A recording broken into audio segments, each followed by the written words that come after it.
Hello students, आपका स्वागत है मेरी नई वीडियो में। आज हम 10th क्लास के एक टॉपिक करेंगे थर्ड चैप्टर से, जो है पेयर ऑफ लीनियर इक्वेशंस। इसमें दो पेयर दे रखे हैं लीनियर इक्वेशन के, फर्स्ट और सेकंड। इसमें हमें इसके केसेस लेने हैं, कब लाइन पैरेलल्स होती हैं, कब वो इंटरसेक्ट करेंगी, कब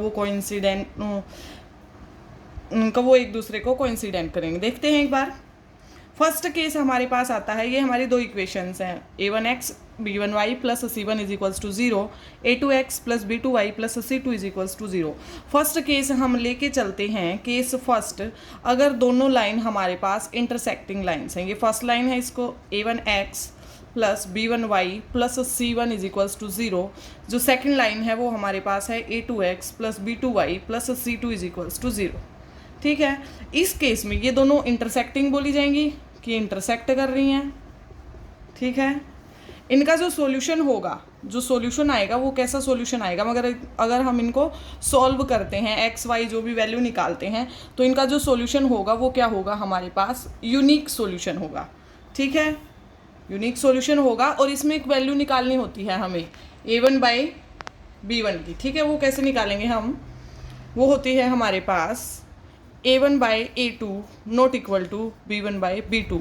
कभी हमें सिर्फ यही इक्वेशन दी जाती, यही फॉर्मेट दिया जाता है और पूछा जाता है कि ये कैसी लाइनें हैं। अगर हमें ये इक्वेशन दे दी और हमसे पूछा जाएगा ये लाइनें कैसी हैं, तो हम कैसे फाइंड आउट करेंगे, हम वैल्यू फाइंड आउट करेंगे a1 by a2 b1 by b2। अगर वो दोनों इक्वल नहीं हैं तो हमारी जो लाइन है वो इंटरसेक्टिंग होंगी। ठीक है, इंटरसेक्टिंग होंगी मतलब एक दूसरे को किसी न किसी पॉइंट पे वो काट रही हैं। उनका जो सॉल्यूशन होगा वो कैसा होगा, यूनिक होगा। इसके बाद हम चलते हैं हमारे सेकंड केस पे। सेकंड केस आता है हमारे पास, अगर हमारे पास दोनों लाइन पैरेलल हैं, a1x plus b1y plus c1 और a2x plus b2y plus c2 is equals to 0। अगर ये हमारे पास दोनों पैरेलल हैं, पैरेलल होंगी, ठीक है, तो हमारा जो सॉल्यूशन आएगा वो क्या आएगा, कोई सॉल्यूशन नहीं आएगा, नो सॉल्यूशन हो जाएगा। ठीक है, या फिर 0 बोल सकते हैं इसको हम। इसमें जो हमारे एक बोला जाता है कि ये लाइनें कंसिस्टेंट होंगी, इनकंसिस्टेंट होंगी, कौन सी होंगी, तो हमारे पास अगर दोनों लाइन पैरेलल आती हैं तो उस पर हमारे पास इनका जो नेचर ऑफ सिस्टम होगा वो होगा इनकंसिस्टेंट। मतलब a1 बाई a2 की अगर हम वैल्यू निकालते हैं वो b1 बाई b2 के तो इक्वल हो जाएगी, लेकिन c1 बाई c2 के इक्वल नहीं होगी। ठीक है, याद रखेंगे। थर्ड अगर हम लेके चलते हैं, तीसरा अगर हम केस लेके चलते हैं तो उसमें हमारे पास सिर्फ क्या होगा, एक ही लाइन दी होगी, जैसे a1x b1y plus c1 is equals to 0, a2x plus b2y plus c2 is equals to 0। इसका अगर हम नेचर ऑफ लाइंस की बात करें तो ये क्या होंगी, कोइंसिडेंट करेंगी, मतलब एक ही लाइन पे होंगी दोनों की दोनों।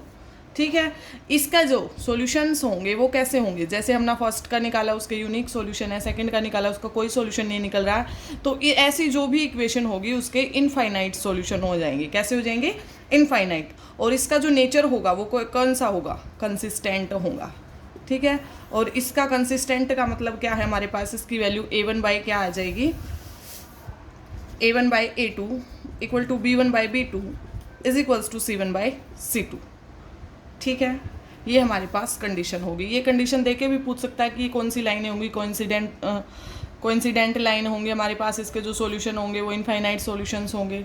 ठीक है, इनको वर्बली हम कैसे याद कर सकते हैं, अगर कई क्वेश्चंस में हमसे सिर्फ यही पूछा जाता है कि हमें कौन सी लाइनें कंसिस्टेंट होंगी और कौन सी लाइनें इनकंसिस्टेंट होंगी, मतलब कौन सी कंडीशन पे हम इनको कंसिस्टेंट बोल सकते हैं और कौन सी पे इनकंसिस्टेंट बोल सकते हैं।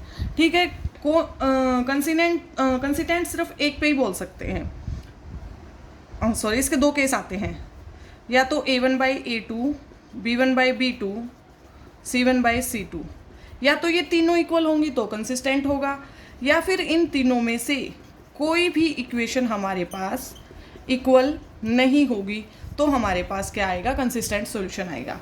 ठीक है, इनकंसिस्टेंट किस केस में बोला जाता है, फर्स्ट के दो तो हमारे पास इक्वल आ जाएंगे और जो थर्ड होगा वो नॉट इक्वल आ जाएगा।